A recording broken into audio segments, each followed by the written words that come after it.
So அடுத்ததாக பார்த்தீங்க அப்படின்னா தேசிய மக்கள் நீதிமன்றம் தூத்துக்குடி குமரியில் ரூபாய் 30.27 கோடிக்கு தேர்வு. ஸோ இந்த டாபிக் பார்த்தீங்கன்னா குரூப் 1 மெயின் சிலபஸ் பேப்பர் 3 பாலிட்டியில் லோக் அதாலத்தில் வந்து கவர் ஆகும்.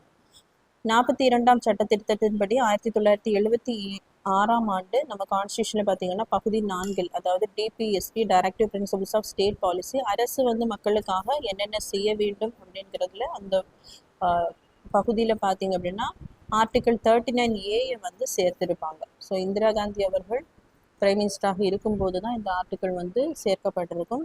ஸோ என்ன அப்படின்னா இலவச சட்ட உதவிகள் ஏழை மக்களுக்கும் நலிந்த பிரிவினருக்கும் வழங்க வேண்டும் அப்படிங்கிறது தான் இந்த ஆர்டிகிள் 39A. ஸோ அதன்படி பார்த்தீங்க அப்படின்னா 1987ஆம் ஆண்டு national legal service authority act வந்து கொண்டு வந்திருப்பாங்க, சட்டம் கொண்டு வந்து நேஷனல் லெவலில் பார்த்தீங்க அப்படின்னா நேஷனல் லீகல் சர்வீஸ் அதாரிட்டிஸ் கொண்டு வந்திருப்பாங்க, ஸ்டேட் லெவலில் ஸ்டேட் லீகல் சர்வீஸ் அதாரிட்டிஸ், அதே மாதிரி டிஸ்ட்ரிக்ட் லெவலில் தாலுக் லெவலில் வந்து அமைப்புகள் வந்து கொண்டு வந்திருப்பாங்க.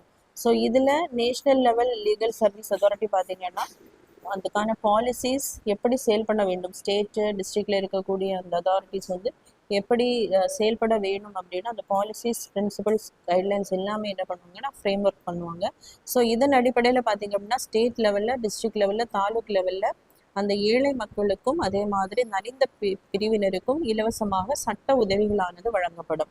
ஸோ எதுலெல்லாம் அப்படின்னு பார்க்கும்போது இதில் வந்து எந்தெந்த மக்கள் தகுதியானவர்களோ அவர்களுக்கு வந்து ஃப்ரீயாக காம்பிட்டன்ட் லீகல் சர்வீஸ் வந்து கொடுப்பாங்க. அதே மாதிரி இதற்காக ஏற்படுத்தக்கூடியதான் பார்த்தீங்க அப்படின்னா தேசிய மக்கள் நீதிமன்றம் அதாவது லோக் அதாலத் வந்து ஏற்படுத்தினா என்ன பண்ணுவாங்கன்னா இலவசமாக இந்த சட்ட உதவிகளானது வழங்கப்படும். ஸோ இதில் பார்த்தீங்க அப்படின்னா கோர்ட்டு ஃபீ, ப்ராசஸ் ஃபீ, அதே மாதிரி லாயர்ஸுக்கான அந்த ஃபீ இது எதுவுமே கொடுக்க வேண்டாம். அதே மாதிரி இப்போது அப்பீல் பண்ணணுன்னாலும் அதற்கான அந்த ஃபீஸ் எதுவுமே பே பண்ண வேண்டாம். யாருக்கு அப்படின்னு பார்க்கும்போது புவர் பீப்புள், அதே மாதிரி நலிந்த பிரிவினருக்கு. ஸோ யாரெல்லாம் எலிஜிபிள் அப்படின்னு பார்க்கும்போது விமன்ஸ் அண்ட் சில்ட்ரன், எஸ்சி எஸ்டியில் இருக்கக்கூடிய மெம்பர்ஸு, இண்டஸ்ட்ரியல் ஒர்க்மேன், அதே மாதிரி டிசாஸ்டர் வைலன்ஸ், ஃப்ளட்டு, ட்ராட் இதனால் பாதிக்கப்பட்டவர்கள், டிசேபிள்டு பர்சன்ஸ், கஸ்டடியில் இருக்கக்கூடிய பர்சன்ஸ், அதே மாதிரி ஆனுவல் இன்கம் வருடத்திற்கு வந்து 1 லட்சத்துக்கு கீழே இருக்கக்கூடியவர்கள். அதே மாதிரி பார்த்திங்க அப்படின்னா